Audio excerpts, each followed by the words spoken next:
اللہ اکبر اللہ اعوذ باللہ من الشیطان الرجیم، بسم اللہ الرحمن الرحیم۔ موت کا منظر قرآن کی روشنی میں۔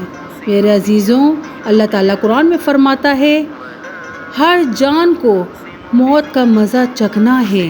سورہ ال عمران 185۔ یہ ایک ایسا وعدہ ہے جو ہر انسان کے ساتھ کیا گیا ہے، نہ اس میں کوئی شک ہے نہ تاخیر۔ جو دنیا میں آیا ہے ایک دن لوٹ کر جائے گا۔ قرآن کہتا ہے اور موت کی بے ہوشی حق کے ساتھ آ گئی، یہ وہی چیز ہے جس سے تو بھاگ رہا تھا۔ سورۃ کاف 19۔ جب انسان کی روح قبض کی جاتی ہے تو ایک ہولناک منظر ہوتا ہے۔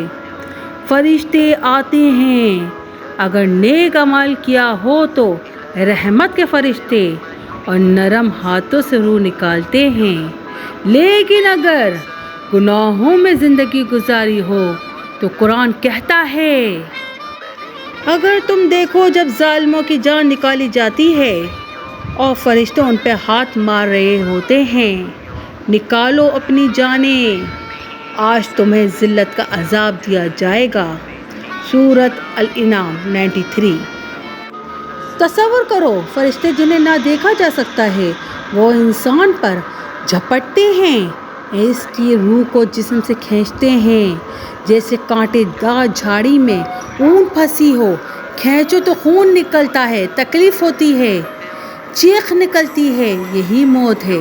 پھر روح کو لے جایا جاتا ہے۔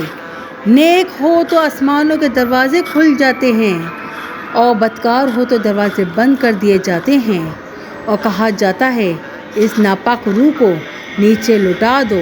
اللہ فرماتا ہے جو لوگ کہتے ہیں کچھ نہ ہوگا ان سے کہو موت جس سے تم بھاگتے ہو وہ تو آ کے رہے گی، پھر تم لٹائے جاؤ گے اس ذات کی طرف جو چھپی اور کھلی ہر چیز کو جانتا ہے۔ سورۃ جمعہ 8۔ میرے بھائیوں بہنوں، موت تمہارے دروازے پر کسی وقت بھی آ سکتی ہے۔ کیا تم نے تیاری کی ہے؟ کیا تم اللہ کے سامنے جانے کے لیے تیار ہو؟ کیا تم نے اس دن کے لیے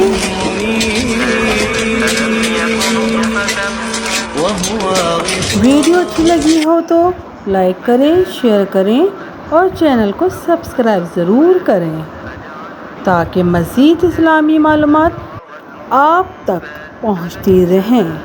جزاک اللہ خیر۔